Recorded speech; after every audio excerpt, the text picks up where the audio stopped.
Hello everyone, Mipa here, trying to make your Monday a little better and maybe even something to look forward to.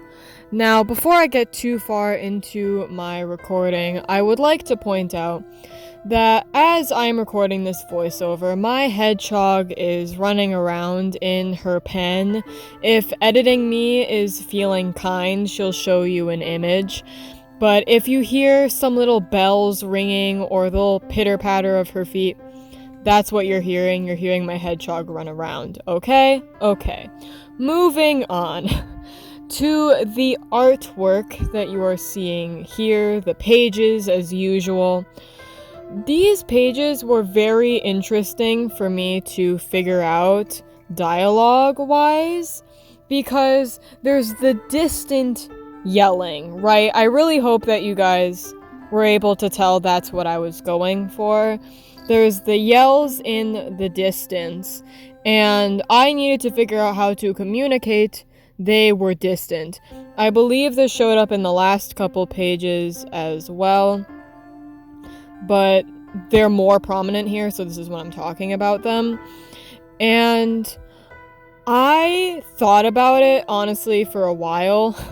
I just sat on it, trying to figure out how to go about it, and as you can see, I ended up going for having the speech bubbles at a lower opacity than usual, because obviously the text bubbles are usually at full 100% opacity, but here I think I had them at ranging from 25% to 75%, depending on when exactly it was showing up. And then I also had the text fade a little bit as well.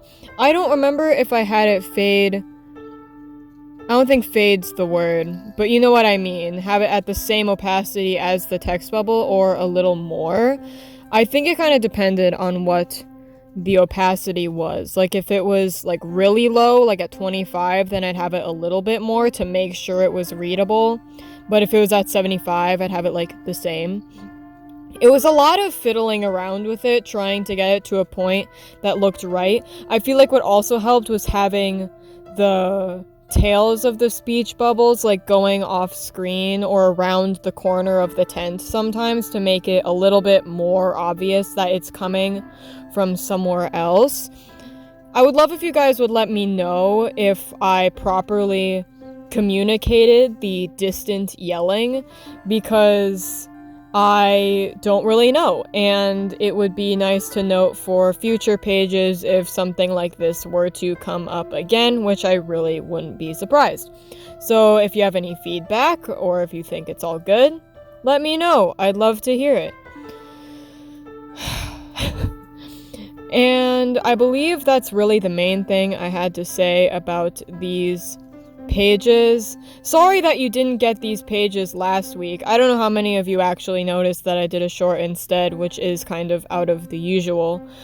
But it was because I was working on a different project where it took away time working on these pages. I might show you the project, I might not, because it does include my Luca boy, but it's also a physical object, so I'll probably show you in some way, if I'm being real. I'm too proud of it, so you'll see something eventually, I'm sure.